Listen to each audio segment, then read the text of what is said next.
guys in our league that score easy, and he's one of them. So, rather than try to make him something he isn't, loose it, hey, early offense, early in the clock, in transition, before they can get set and match up in the backside on the defensive side. And, one-on-one, he's a monster. You mentioned Durant. Yes. How does that matchup change now if we're looking at not just Christmas Day, but potentially the third season in a row, an NBA Finals rematch between the Cavs and Warriors? How does that change things with KD out in the Bay? They've got to figure some things out, and it's attitudinal stuff.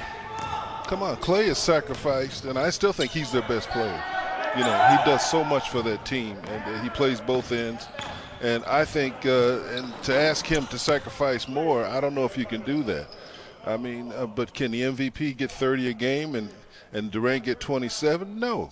Somebody's got to get. You can't ask Draymond because he's a facilitator. So they've got some things to overcome. And all I know is we match up very well against them. When you watch the Cavs coming into this training camp, yes, they've been together. They won a championship. But looking back just in last year, yes, obviously we're nitpicking from a team that won a championship and won twice.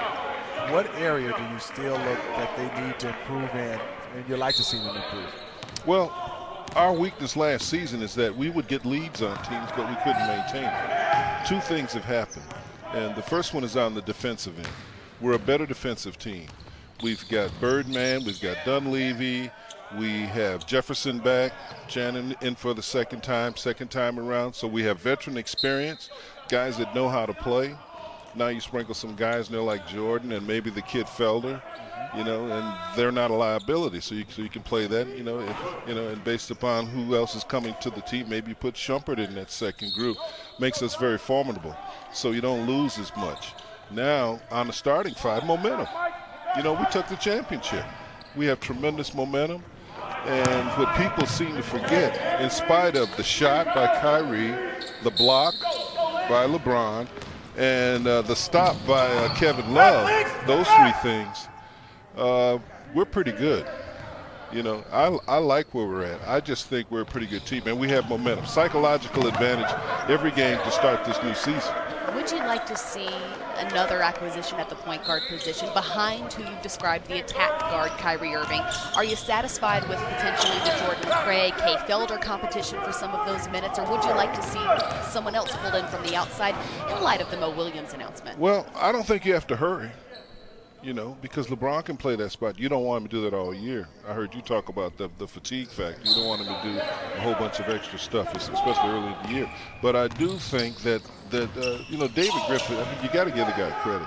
Tremendous amount of pressure. Come on, LeBron James comes back, and we have an owner who wants to win a championship. Right. Tremendous, and he's got his book open. So you got to make the right moves, Steve. And so far, this guy's made all the right moves. And I just think that you just have to be patient, see where we're at. Maybe go around a little bit to see how the rest of the league is playing. But there's no need to panic. Well, my question is, Jim, we talk about, Kristen just asked you about adding somebody. Yes. J.R. Smith, talk about what he brings to this team. And for some reason, he doesn't re-sign back with the Cavs. What are you missing in J.R. Smith? Well,